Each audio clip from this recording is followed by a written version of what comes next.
Felicidades. Así se llama el libro que ha ganado este año el Premio Nacional de Poesía. Con su autora, Olga Novo, hablaremos sobre el libro, pero también sobre cómo suena la música en su lengua gallega y sobre 2 o 3 secretos que guarda para nosotros en su escritorio. Muchas gracias por estar ahí y empezamos ya.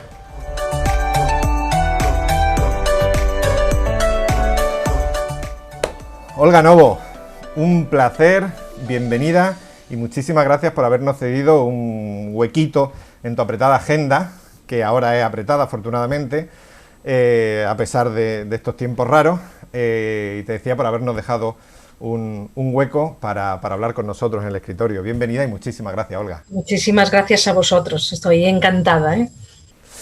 Lo primero es darte la enhorabuena, es un regalo de premio, pero también es un regalo de libro, Felicidades, del que hablaremos luego un poquito con más detalle, ¿vale? Pero si te parece vamos a empezar por el inicio, la entrevista. Al principio en tu caso fue la tierra y fueron los ciclos naturales. Tú creciste en una aldea pequeñita al sur de Lugo y en una familia de tradición o de varias generaciones de campesinos, ¿no? De personas dedicadas al trabajo de la tierra. ¿Cómo llega la poesía a la niña Olga Novo o a la inversa? ¿Cómo llega la niña Olga Novo a la poesía, ¿no? En un lugar tan concreto, ¿no? Y en principio tan alejado de las grandes bibliotecas o de los grandes centros culturales. Sí, desde luego, claro. Esa pequeña aldea, sin duda, está muy alejada de los centros culturales y yo además, claro, como tú bien dices, pues crecí en una familia campesina, hasta donde la memoria llega, asentados en esa pequeña aldea. Vengo, por lo tanto, de una tradición de subalternos analfabetos. Entonces, desde luego, en mi familia y en mi casa no había una presencia literaria, no había libros. Los libros de los que yo disponía eran los libros de texto de mis hermanos mayores o los míos propios cuando ya fui al colegio. Pero mi relación con la poesía es anterior incluso al colegio, ¿no? Cuando yo era muy pequeña, pues tendría sobre 3 años, porque todavía estaba en casa sin ir al cole, claro, recuerdo muy bien a mi madre recitando de memoria, claro, romances tradicionales, ¿no? Es decir, es esa tradición oral que sobre todo mantuvieron las mujeres, de generación en generación. Esos romances ella los había aprendido de su madre, de su abuela, y los recitaba de vez en cuando mientras cocinaba. Entonces yo tengo el recuerdo muy vívido, además, de esos momentos que yo no sabía lo que era aquello. A mí me fascinaba la musicalidad.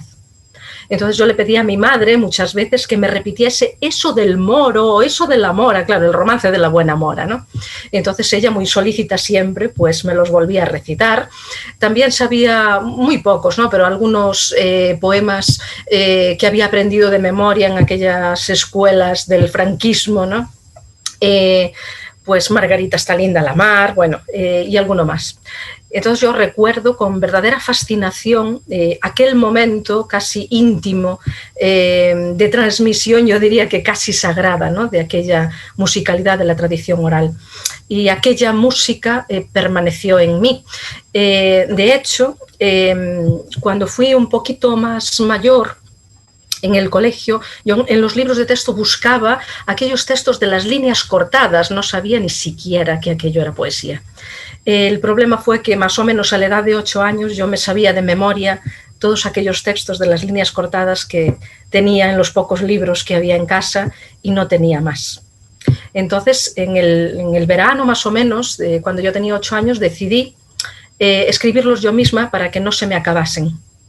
Entonces me pasé todo el verano ensayando las estrofas clásicas a partir de los libros de texto, tarde a tarde, disfrutando muchísimo, ¿no? con aquella práctica inicial.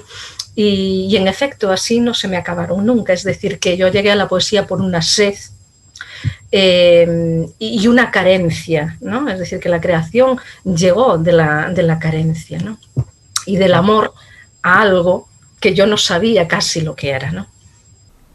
Tu mundo entonces de lectora y de creadora casi que surgen en paralelo, ¿no? Por la necesidad de aumentar la carencia que tenía. Es curiosísimo y muy interesante.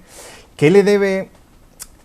Bueno, yo intuyo algo después de haber leído Felicidades, pero ¿qué le debe tu poesía o qué sientes tú que tu poesía le debe a la tierra, a lo rural, a ese espacio concreto de crianza? Claro, pues muchísimo, claro, está en la base, yo creo que de mi raíz identitaria. Yo escribo desde ese pequeño lugar porque tengo los pies amarrados, digamos, a la raíz de un árbol, de ese pequeño espacio. Y creo que además lo rural en mi obra se presenta de una manera muy natural, porque claro, yo nací en esa aldea, me crié allí y por lo tanto yo creo que no sería auténtica si escribiese desde otro lugar, claro. Y por lo tanto, bueno, incluso he tenido la experiencia de, claro, estar viviendo en una ciudad y en el momento de ponerme a escribir y de recibir ese fogonazo, llamémoslo así, desde luego la mente no estaba en la ciudad, la mente volvía al campo. Es decir que, claro, en lo profundo, de alguna manera, la raíz poética sigue anclada, ¿no?, en esa experiencia de la infancia, de la adolescencia y desde luego en una raíz familiar profundísima, claro. Pero además hay otro aspecto y creo que en esto, claro, hay una emanación también ideológica, claro, es el dar continuidad o dar presencia, darle voz a las voces acalladas de los subalternos y las subalternas, ¿no? Hay esta historia del naturalista Humboldt, ¿no?, cuando viaja por las tierras del Orinoco y allí se encuentra un papagayo que habla una lengua extinguida porque es la lengua de la tribu que fue vencida, ¿no? Y yo he tenido muchas veces la sensación de ser ese pequeño papagayo de una tribu vencida y que de alguna manera la voz de esa tribu pasa necesariamente a través de mí. Qué bonito esto que cuentas y qué interesante, porque lo que yo te iba a preguntar ahora tiene que ver un poco con los aspectos materiales de esa voz. Yo de pequeñito en los libros de literatura me aprendía las cánticas de amigos, bueno, porque era algo que, no siendo exactamente mi lengua, era muy cercano y sus rimas me interesaban. Bueno, era muy bonito, ¿no?, aprender esos poemas. Hola, domar domingo, do viste meu amigo, ¿no? Y a mí desde entonces y luego con posteriores lecturas de poemas sobre todo, ¿no?, Lorca también en gallego y cosas así, siempre me dio la impresión de que era un idioma, de que es un idioma especialmente musical. Y esto es una cosa que el oído de un castellano parlante también podríamos hablarlo entre todos y estaríamos de acuerdo, ¿no?, que hay una canción, una melodía especial. Eso va a más en tu poesía particularmente, o esa es la impresión que yo tengo, que es una poesía que tiene muy pendiente o está muy pendiente de la música o del aspecto musical del poema.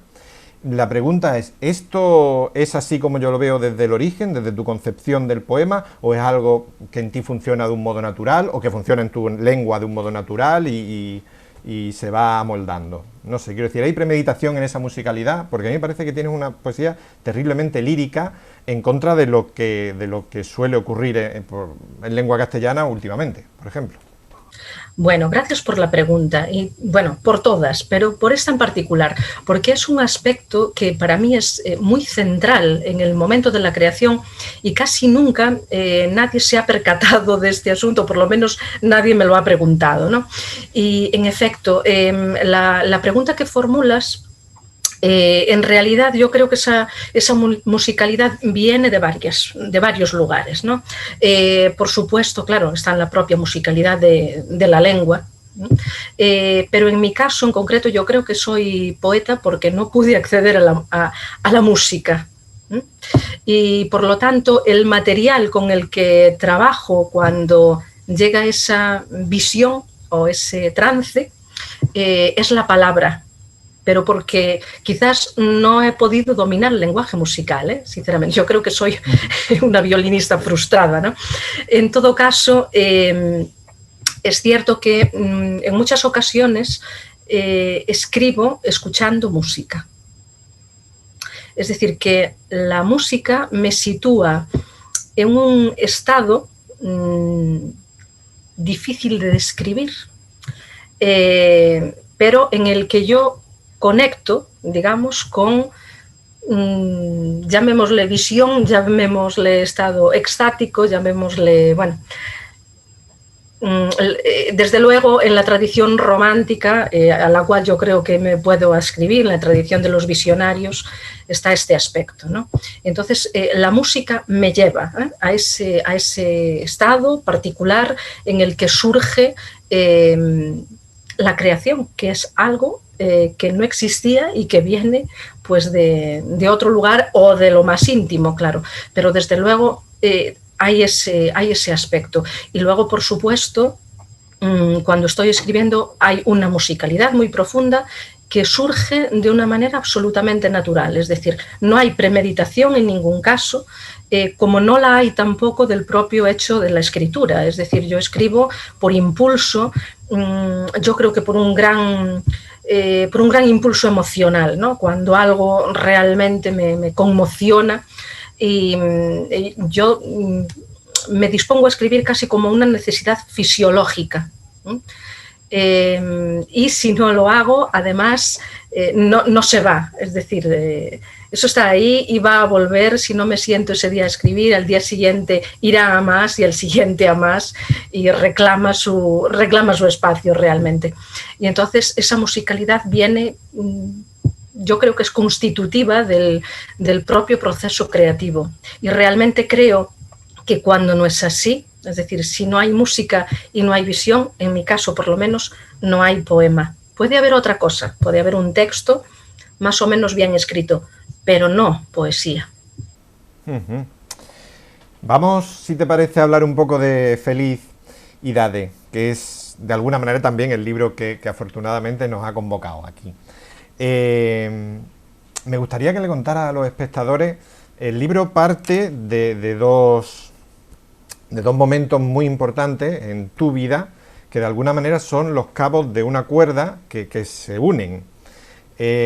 Son dos momentos que pueden parecer antagónicos, pero que a mí, leyendo el libro, me parecen que formaban parte de un mismo todo, que es el amor, con las letras más mayúsculas y más grandes que podamos imprimirle. Cuéntanos un poco la historia de dónde parte la idea del libro. El libro no tiene idea de partida. Ninguno de mis libros ha tenido idea de partida, es decir que, como te decía, para mí la creación es algo casi fisiológico y por lo tanto muy natural, que va totalmente acompasado a mi propia vida, ¿no? Por lo tanto, desde ese punto de vista es imposible prever, ¿no? Cualquier creación ni cualquier libro como, digamos, un producto, un artefacto, digámoslo así, ¿no? Lo que pasa con este libro, y que es lo que le da su unidad, digamos, es que responde a un proceso vital a lo largo de 7 años, está escrito, que claro, coincide con la concepción y nacimiento de mi hija y la enfermedad y muerte de mi padre. Y claro, esos dos hechos que están muy presentes, claro, en mi vida en esos momentos, como serían importantes en la vida de cualquier persona, claro, pues a mí en muchos momentos me sitúan ante la necesidad expresiva, digamos, de vehicular, claro, esas emociones, ¿no? De la maternidad o del cuidado del padre o de la propia pérdida del padre, ¿no? Entonces, el libro se va configurando junto con la vida, junto con la propia experiencia. Ese es su nacimiento y, de hecho, digamos que el editor de vez en cuando me llamaba interesándose por si había libro nuevo para publicar y yo le decía, bueno, estoy escribiendo, pero esto no está terminado. Yo me daba cuenta de que ahí había, claro, un ciclo vital y que el ciclo vital se cerró, claro, pues con con la desaparición del padre. Por supuesto, el amor es la cadena, ¿no?, que va uniendo todos esos textos que asientan sobre la idea de una edad feliz, que es la edad emocional. Yo quise ir hacia un activismo emocional, es decir, la idea del amor como la razón de vida, claro, y que perdura también, claro, más allá de la muerte, e incluso la conexión entre una pequeña vida que comienza y una que se va, pero que tienen su punto de encuentro a través del afecto y a través del juego, claro.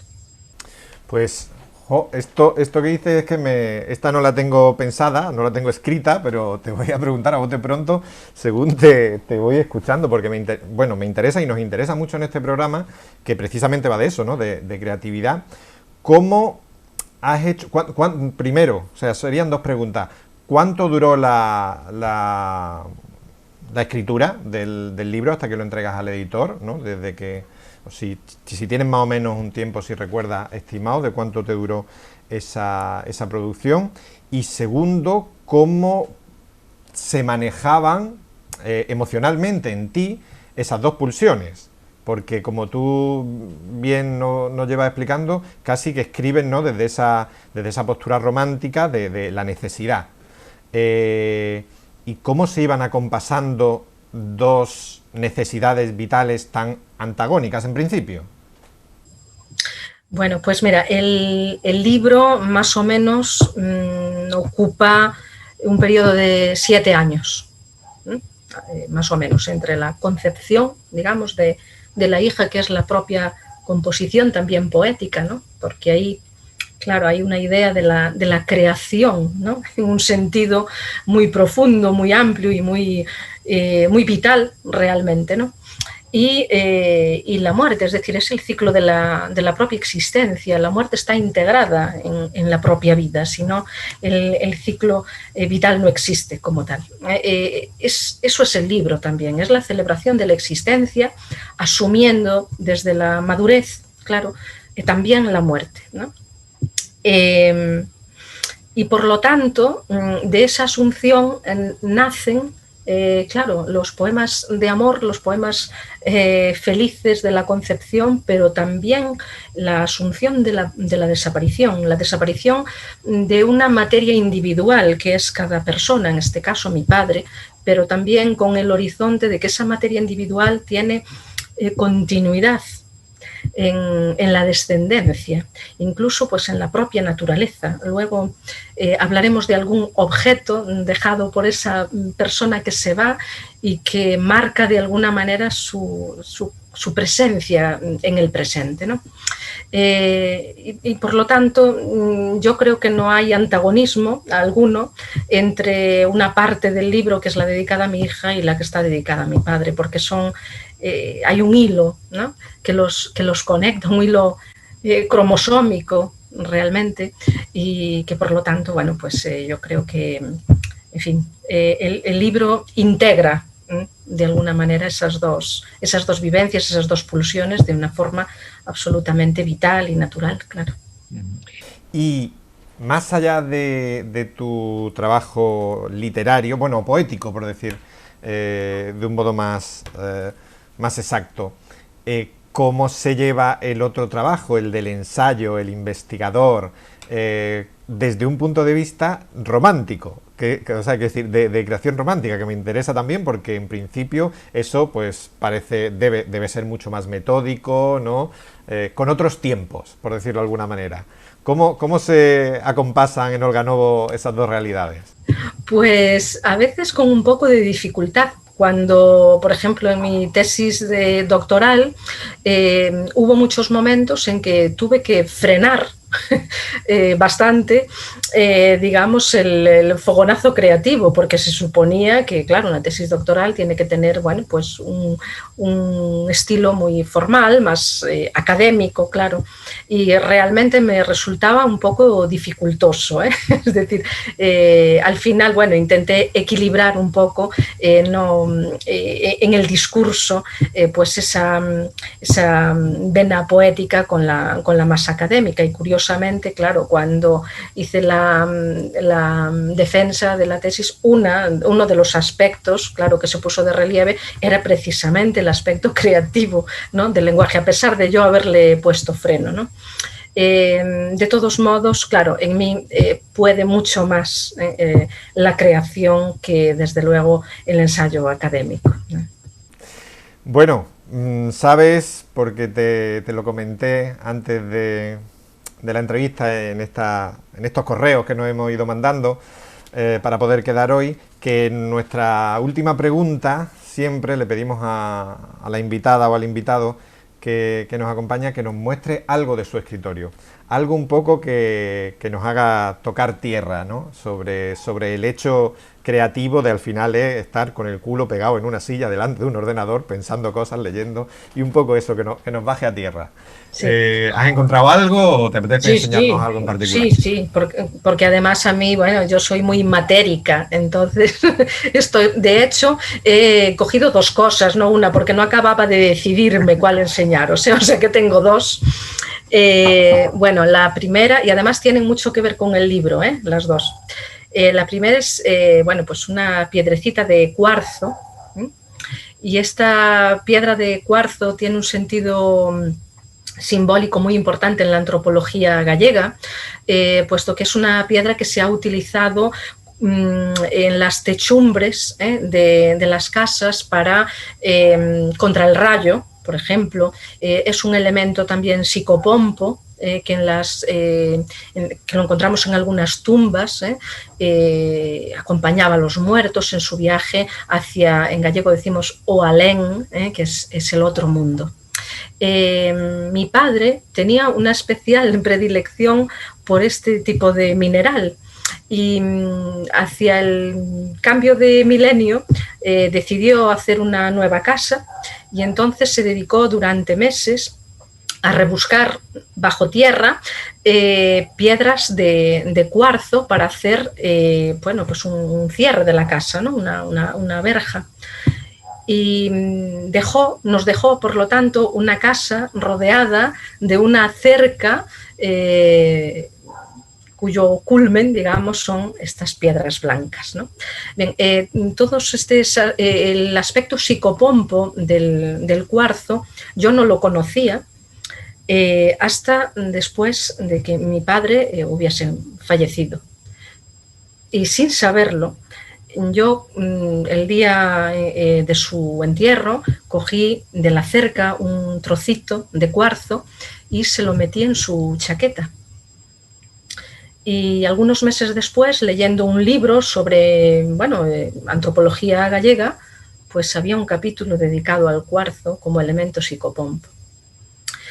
Entonces, bueno, pues escribí un poema, claro, a raíz de esto. La verdad es que me impresionó muchísimo cómo de manera casi intuitiva él nos dejó protegidos, ¿no? Y yo además intenté también protegerlo y ayudarle a él en ese camino simbólico, ¿no?, hacia el más allá. Es, por lo tanto, para mí una piedra del amor, claro, y de la protección. Y el otro objeto que tengo, que también pues lo heredé de mi padre, es un cuerno. Es un cuerno de un buey, que tiene aquí un ganchito. No sé si lo veis bien. Sí, se ve perfectamente. Bueno, pues tiene un ganchito aquí el cuerno. Estos cuernos, claro, se utilizaban aprovechando cuando algún buey o alguna vaca se le caían, pues se le ponía ese hierro, ese ganchito, y se utilizaban para llevarlo al campo. Cuando se iba a segar, por ejemplo, la hierba, los agricultores metían dentro del cuerno, en el hueco, una piedra de afilar la guadaña, ¿no? Cuando la guadaña dejaba de cortar bien, sacaban la piedra y entonces raspaban para afilarla.